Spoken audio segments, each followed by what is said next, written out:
Assalamualaikum everyone. My name is Ashish Shehzadi and welcome to my YouTube channel. Today I am presenting the topic of amnesia. Basically what is amnesia? Amnesia में ये होता है कि कोई भी individual है उसके मेमोरीज का लॉस हो गया है। बहुत सारी ऐसी इंफॉर्मेशन होती है जिनको वो भूल चुका होता है, बहुत सारी एक्सपीरियंसेस होते हैं, फैक्ट्स होते हैं जिनको वो भूल गया होता है। आमतौर पर बहुत सी मूवीज में एक ऐसा केस दिखाया जाता है जिसमें एक पेशेंट होता है, उसको एमनेशिया के डिसऑर्डर हो जाता है, लेकिन मूवीज में ये दिखाया जाता है कि वो अपनी आइडेंटिटी को भी भूल जाता है, लेकिन रियल लाइफ में ऐसा नहीं होता।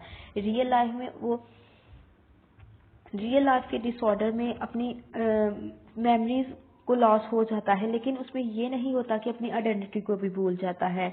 एक टर्म होती है एमनेस्टिक सिंड्रोम। एमनेस्टिक सिंड्रोम में ये होता है कि पीपल अपनी लॉस ऑफ मेमोरीज हो जाता है, बट वो जानते हैं कि वो कौन है, उनको अपनी आइडेंटिटी याद रहती है। Second, examples of amnesia. Examples में ये आएगा कि एक कोई भी इंडिविजुअल है, उसके साथ गन पॉइंट पे उससे कुछ छीना गया है, रोब्ड हुआ है, लेकिन उसको ये याद नहीं रहता इस इवेंट के बाद कि उसके साथ क्या हुआ था। ये वाली मेमोरी उसके साथ उसको भूल जाती है। सेकंड एग्जाम्पल इज दैट के मेमोरी लॉस में हमारी बहुत ज़्यादा पर्सन की लाइफ जो होती है वो उसको भूल जाती है। ऐसा काफ़ी ऐसा होता है कि एक कोई यंग वुमेन है, वो अपना नाम भी भूल चुकी होती है, उसकी जॉब, फैमिली, फ्रेंड्स के बारे में उसको रिकॉग्निशन नहीं होती कि ये कौन है और क्या करते हैं, इनकी क्या लिखते हैं। थर्ड वन एग्जांपल ये है कि कोई भी एक इंडिविजुअल है, उसको भी कोई कार एक्सीडेंट हुआ है, उस कार एक्सीडेंट में उसकी लव्ड वन की डेथ हो गई है। लव्ड वन की डेथ जब हो गई है तो ये उसके लिए एक ट्रॉमा था, और जब इस ट्रॉमे से वो बाहर निकलेगा तो उसको भूल गया होगा कि मेरे साथ बेसिकली हुआ क्या था। सेकंड पे ये बताया गया है कि सिम्टम्स ऑफ एमनेशिया। सिम्टम्स में ये होगा कि हमारी मेमोरी लॉस हो जाती है, हमें कंफ्यूजन होती है, और अनएबिलिटी टू रिकॉग्नाइज फैमिलियर फेसेस और प्लेसेस। बहुत सारे ऐसे फेस, बहुत सारे लोग होते हैं, जगह होती है जिनको हम जानते तो होते हैं, लेकिन हमारी मेमोरी लॉस हो चुका होता है, उनको हम जान नहीं पहचानते। बेसिकली एमनेशिया कॉज कैसे होते हैं? एमनेशिया कॉज इस वजह से होती है, सीवियर इलनेस हो सकती है, हाई फीवर हो सकता है, इमोशनल स्ट्रेस की वजह से।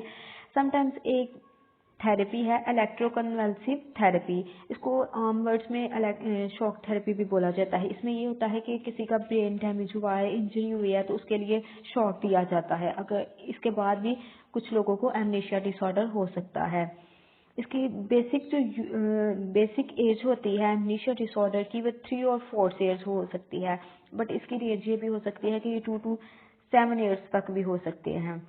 इसमें ये होता है कि इंडिविजुअल को डिफ़िकल्टी होती है इनकोडिंग इंफॉर्मेशन करने की, उसको स्टोरेज का मसला होता है।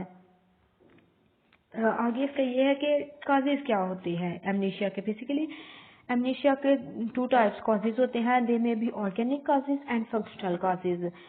ऑर्गेनिक कॉजेज में न्यूरोलॉजिकल कंडीशंस हो सकती है, जिसमें कोई ट्यूमर हो सकता है, किसी इन्फेक्शन की वजह से हो सकता है, इनॉक्सिया हो सकता है, हाइपोक्सिया हो सकता है। एंड फंक्शनल कॉजेज में ये हो सकता है कि साइकोलॉजिकल कॉजेज हो सकते हैं। साइकोलॉजिकल कॉजेज में स्ट्रेस हो सकता है, ट्रॉमा हो सकता है, किसी की कोई फिजिकल इंसल्ट हुई है, कोई इमोशनल शॉक हुआ है, ये कॉजेज है एमनेशिया डिसऑर्डर के। इसके बाद अगेन जो कॉमन कॉजेज है एमनेशिया के, इसमें ये आता है कि उस पर्सन की हेड इंजरी हुई होती है, कुछ सीवियर इलनेस हो सकती है, हाई फीवर की वजह से एमनेशिया कॉज कर सकता है, इमोशनल शॉक होता है। बहुत सारे लोग ऐसे होते हैं वो अल्कोहल यूज करते हैं, और अल्कोहल यूज करने की वजह से ब्रेन डैमेज हो सकता है, और ब्रेन डैमेज होने की वजह से एमनेशिया कॉज हो सकता है। नेक्स्ट, इसकी बेसिकली एमनेशिया की 4 टाइप्स हैं, बट जो मेन इंपॉर्टेंट टाइप्स हैं वो 2 टाइप्स हैं। First one is retrograde amnesia and second one is anterograde amnesia. Retrograde amnesia में ये होता है कि कोई भी इवेंट हुआ है किसी इंडिविजुअल के साथ, उसके जो पहले वाली इंफॉर्मेशन होती है, जो पास्ट की इंफॉर्मेशन होती है, वो उसको भूल गया होता है। और जो एंटीरोग्रेड एमनेशिया होती है उसकी बिल्कुल बरक्स होती है, बिल्कुल डिफरेंट होती है, कि जो इवेंट होता है ना, इवेंट के बाद की जो इंफॉर्मेशन है ना, वो भूल गया होता है। अब एंटीरोग्रेड एमनेशिया क्या होता है? एंटीरो एमनेशिया में ये होता है कि decreased ability to retain new information, कि पर्सन को न्यू इन्फॉर्मेशन बनाने में डिफ़िकल्टी होती है।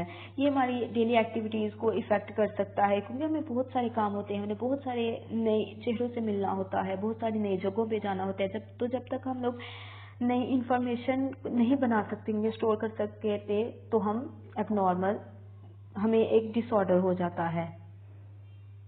इसके बाद ये है कि symptoms of anterograde amnesia.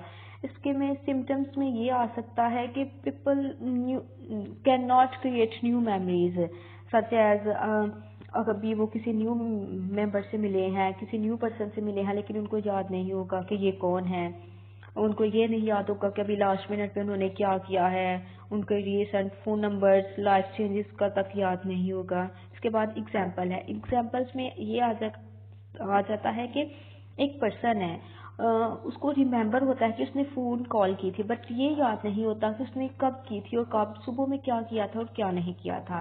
Second example में ये हो सकता है इसका कि इस वजह से भी कॉल कर सकता है कि जैसे किसी ने बहुत ज़्यादा अल्कोहल यूज़ की होती है, तो उसके माइंड में ब्लैक एंड वाइट थीम्स आते हैं कि उसको याद नहीं होता। इसके बाद लास्ट एग्जांपल इसकी ये हो सकती है कि एक पर्सन है Ali has a car accident, उसको सब कुछ याद है इस कार एक्सीडेंट के बाद के, लेकिन उसको ये याद नहीं रहता कि उसकी जो ब्रेन इंजरी हुई है उस कार एक्सीडेंट में, उसके बाद क्या हुआ था। ये डिफ़िकल्टी होती है, न्यू इन्फॉर्मेशन बनाने में डिफ़िकल्टी होती है।